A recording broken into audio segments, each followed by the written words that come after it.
5 minute पहले शांत दिख रहे मम्मी पापा फोन पर बात कर खुशी से चहकने लगे। ड्राइंग रूम में नाश्ता कर रहे अपनी बहू और बेटे के पास आकर बोले, कल सुधा आ रही है, अभी अभी फ़ोन पर बात हुई है, समधी भी साथ आएंगे। शशि, तुम कल दोपहर 4 बजे एयरपोर्ट चले जाना, दोनों को लेने। इस सुधा को और कोई काम नहीं है क्या? जब देखो तब आ जाती है यहाँ पर। मैं नहीं जा पाऊँगा, मुझे भी और ज़रूरी काम है।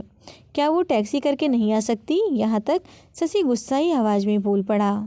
अपने बेटे के मुंह से अपनी बेटे के लिए ऐसी बोल सुन माँ एकदम दंग रह गई। अरे तबीयत तो ठीक है ना तेरी? कैसी पागलों की तरह बात कर रहा है। घर में 2 गाड़ियाँ होते हुए बहन को टैक्सी में आने के लिए कहता है।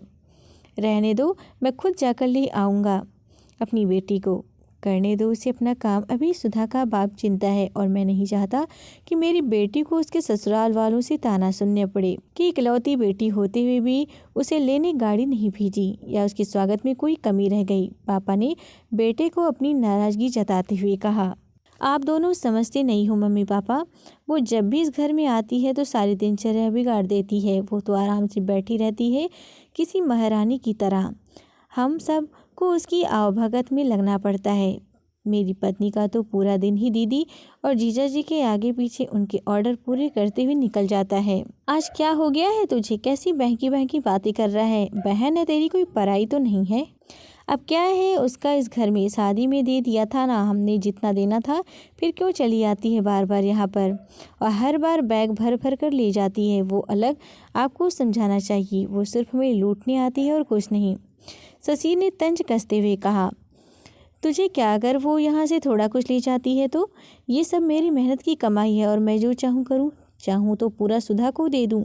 पापा गुस्से से लगभग कांपते हुए बोले। अब शशि अपनी जबान धीमी करते हुए बोला, मैं कहाँ कुछ नई बात कर रहा हूँ मम्मी पापा, मैं तो वही बोल रहा हूँ जो मैंने बरसों से बुआ के साथ होते हुए देखा है। आज अपनी बेटी के खिलाफ 2 शब्द क्या सुन लिए? आप तो गुस्से से लाल हो गए। जरा सोचिए, जब आप बुआ के साथ ऐसा व्यवहार करते थे तब दादी को कैसा लगता होगा।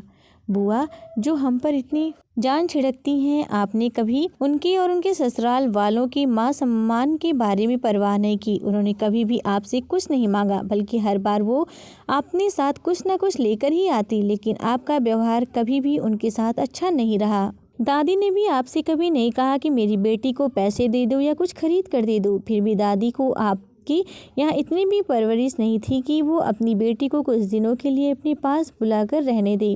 अपनी बेटी का ऐसा अपमान वो सहन नहीं कर पाई, इसीलिए वो गांव में पुराने घर में अकेली रहने चली गई। बुआ भी अपना अपमान सह लेती पर अपने पति का भी मान नहीं रखा, इसीलिए उन्होंने भी हमारे घर आना जाना छोड़ दिया। जिस तरह सुधा इस घर की बेटी है, बुआ भी तो इसी घर की बेटी हैं। अपनी 2 बेटियों में फ़र्क कर अच्छा नहीं किया। और रही मेरी बात, तो मैं अपनी बहन से बहुत प्यार करता हूँ। मैंने कभी अपनी पत्नी को उसके खिलाफ गलत बोलने का हक नहीं दिया और बोलेगी भी नहीं। मैं खुद जाकर उसे लेकर आऊँगा, क्योंकि मुझे मेरी बहन पर गर्व है, अपने अच्छे भाई होने पर भी। हो सके तो मेरे इन कटु शब्दों के लिए मुझे माफ़ कर देना। इतना कहकर शशि अपने ऑफिस के लिए निकल गया। माँ और पापा का सिर शर्म से झुक गया। थोड़ी देर की शांति के बाद पापा ने हिम्मत करी और अपनी बहन को फ़ोन लगाया। बहन के फ़ोन उठाते ही वो फूट फूट कर रो पड़े और बोले, दीदी हमें माफ़ कर दीजिएगा। हमने इतने साल आपके साथ जो भी दुर्व्यवहार किया उसके लिए हम सच में शर्मिंदा हैं। दीदी आपकी बहुत याद आ रही है। आप अपने घर आ जाइए हमसे मिलने।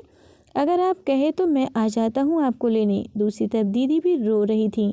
वो भाई के इन थोड़े से ही शब्दों से पिघल गई थी। वो बोली, मैं तुमसे नाराज़ नहीं हूँ भैया, मैं जीजा जी की सारी बात बताकर ज़रूर आऊँगी। दोस्तों, बेटी तो बेटी होती है, बहन हो, बहू हो या बेटी, तीनों में कोई फ़र्क नहीं करना चाहिए। इन्हीं से घर की शोभा होती है और इन्हीं से घर में खुशियों से भरा रहता है।